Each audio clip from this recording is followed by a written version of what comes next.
রাজধানীর মগবাজার এলাকায় ফিলিং স্টেশনে আছেন আমাদের সহকর্মী আবির আহমেদ। সরাসরি চলে যাচ্ছি তার কাছে। আবির, স্টেশনে এই মুহূর্তে গ্যাস সরবরাহের কি তথ্য আছে আপনার কাছে এবং এই ব্যাপারে মালিকরা কি বলছেন?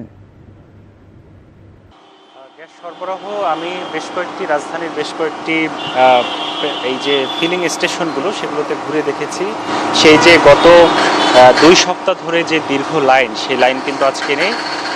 গত 2 সপ্তাহ ধরে যে সংকট গেছে, অর্থাৎ 7-8 ঘন্টা দাঁড়িয়ে থেকেও সে কাঙ্ক্ষিত গ্যাস তারা পাননি, কিন্তু আজকে কিন্তু এখানে যদি এখানে দেখায় যে সেই গ্যাস কিন্তু আজকে পাওয়া যাচ্ছে এবং 2 থেকে 3 মিনিট দাঁড়িয়ে তারা যেমনটি বলছেন যে 2 থেকে 3 মিনিট কেউ এসেই সাথে সাথে গ্যাস পাচ্ছেন।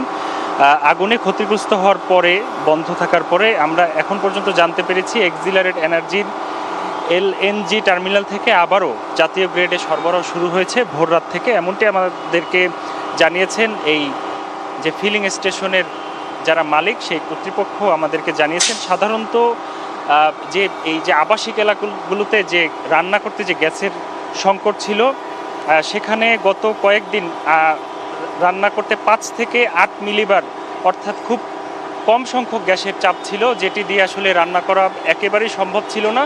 এটি সাধারণত 20 মিলিবার হলে পুরোপুরি স্বাভাবিক ধরা হয় এবং এখন পর্যন্ত চাপ পাওয়া যাচ্ছে 10 থেকে 15 মিলিবার, অর্থাৎ বসত বাড়িতে, যেটি মোটামুটি রান্না করার মতো। এখন যদি আমি এখানে দেখাই, এখানে সাধারণত একটি সিএনজি পাম্পগুলোতে 200 পিএসআই গ্যাসের চাপ থাকলে সেটিকে স্বাভাবিক ধরা হয়। 200 অথবা 250 বা 300। এখন পর্যন্ত সিএনজি স্টেশনগুলোতে ঘুরে যেটি দেখেছি যে 180 থেকে 200 থেকে 220 পিএসআই গ্যাসের চাপ রয়েছে, অর্থাৎ এখানে ফিলিং স্টেশনগুলো স্বাভাবিকভাবেই গ্যাস দিতে পারছে, কোনো দীর্ঘ লাইন নেই এবং ভোক্তারা বলছেন তেমন কোনো ভোগান্তিও তারা পাচ্ছেন না। কেউ এসে স্বাভাবিকভাবেই গ্যাস পাচ্ছেন, সাথে সাথেও কেউ গ্যাস পাচ্ছেন। জানছিলাম গ্যাস সংকটের খবর।